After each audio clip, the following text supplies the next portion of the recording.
दोस्तों आज हम लोग बात करने हैं बिहार से मैट्रिक पास करने पर आप लोग को 2025 में लड़का या लड़की को कितना पैसा मिलता है, कौन कौन से स्कॉलरशिप का लाभ मिलता है, फर्स्ट डिवीजन पास करने पर कितना मिलता है, सेकंड डिवीजन वालों को कितना मिलता है और थर्ड डिवीजन वालों को कितना मिलता है, कौन कौन से स्कॉलरशिप का लाभ मिलता है आप लोग को। क्योंकि क्या होता है कि जानकारी के अभाव में पता ही नहीं होता है और आप लोग फॉर्म नहीं भरते हैं, इसलिए आप लोग को पैसा वगैरह कुछ नहीं मिल पाता है।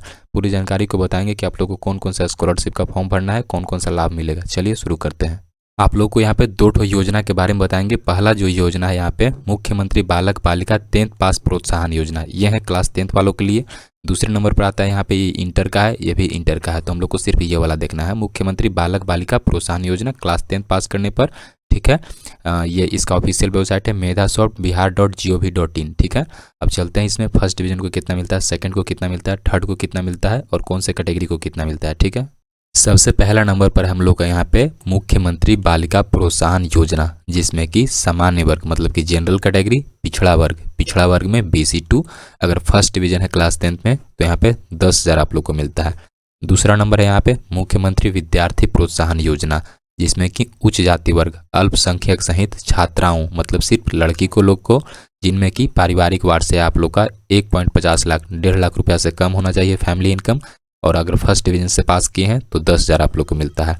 तीसरे नंबर पर आता है यहाँ पे मुख्यमंत्री विद्यार्थी प्रोत्साहन योजना, जिसमें कि अल्पसंख्यक समुदाय जैसे कि सिख हो जाते हैं, ईसाई, मुस्लिम, बौद्ध, जैन, पारसी छात्राओं को मतलब सिर्फ लड़की लोग को यहाँ पे पिछड़ा वर्ग अगर कैटेगरी है और अगर यहाँ पे प्रथम श्रेणी फर्स्ट डिवीजन से पास किए हैं तो 10,000 मिलता है। ठीक है, उसके बाद यहाँ पे मुख्यमंत्री पिछड़ा वर्ग मेधा छात्रवृत्ति, ठीक है, जिसमें कि मुख्यमंत्री पिछड़ा वर्ग मेधा छात्रवृत्ति और श्रेणी वर्ग पिछड़ा वर्ग के लड़के सिर्फ लड़कों लोग को जिनके पारिवारिक वार्षिक आय 1.5 लाख रुपया से कम है, प्रथम श्रेणी से अगर पास है फर्स्ट डिवीजन से तो 10,000 मिलता है। ठीक है, उसके बाद आता है यहाँ पे मुख्यमंत्री अत्यंत पिछड़ा वर्ग मेधावृत्ति छात्रवृत्ति योजना, जिसमें कि मुख्यमंत्री अत्यंत पिछड़ा वर्ग मेधावृत्ति छात्र लाभार्थी अत्यंत पिछड़ा वर्ग के लड़के सिर्फ लड़के और यहाँ पे लड़कियाँ दोनों लोग को अगर प्रथम श्रेणी से पास किए फर्स्ट डिवीजन से तो यहाँ पे 10,000 मिलता है। वहीं अगर मुख्यमंत्री अनुसूचित जाति और अनुसूचित जाति मेधावृत्ति योजना के तहत अनुसूचित जाति और SC/ST कैटेगरी से बिलोंग करते हैं, फर्स्ट डिवीजन पे यहाँ पे 10,000, सेकंड डिवीजन वालों को यहाँ पे 8,000। अब आप लोग को यहाँ पे बताते हैं, जो भी अभी यहाँ से लेकर के यहाँ तक सब आप लोग को बताएं, कोई नहीं समझ में आया होगा, हमको पता है, क्योंकि यहाँ पे बहुत इधर उधर करके इसमें समझाया गया है और बहुत ही यहाँ पे आप लोग को इधर उधर हो गया है। तो चलिए यहाँ पे सिंपल और अच्छे से लैंग्वेज में समझाने का प्रयास करते हैं, इसको यहाँ पे खत्म कीजिए। ठीक है, देखिए ये मेरा बनाया गया फॉर्मेट है।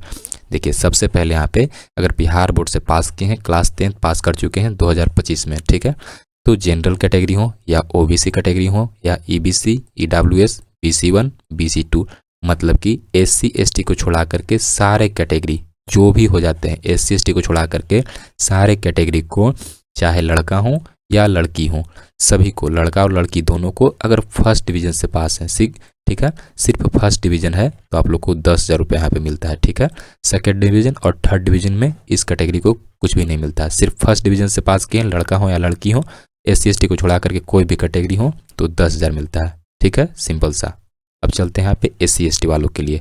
अगर SC/ST कैटेगरी है, ठीक है, बॉयज है या गर्ल्स है, लड़का या लड़की दोनों को फर्स्ट डिवीजन से यहाँ पे पास है तो 10,000 रुपये मिलता है, और अगर सेकंड डिवीजन से पास है तो यहाँ पे 8,000 मिलता है। सेकंड डिवीजन का जो लाभ है सिर्फ SC/ST कैंडिडेट को मिलता है, बाकी जितने भी ये सब कैंडिडेट हैं सिर्फ फर्स्ट डिवीजन वालों को मिलता है। और अगर कोई यहाँ पे थर्ड डिवीजन है तो थर्ड डिवीजन वालों के लिए कोई पैसा नहीं मिलता है, चाहे वो कोई भी कैटेगरी से रहे। और ये आप लोग को जो भी बताएं, ये सबसे पहला है, यहाँ पे पहला नंबर यहाँ पे है जो स्कॉलरशिप, मतलब कि यही वाला जो है इसी को आप लोग को यहाँ पे शॉर्ट तरीके से यहाँ पे समझाए थे। इसका नाम था यहाँ पे बालक बालिका प्रोत्साहन योजना। ठीक है, एक पहला यहाँ पे स्कॉलरशिप हो गया। अब चलते हैं दूसरे स्कॉलरशिप में।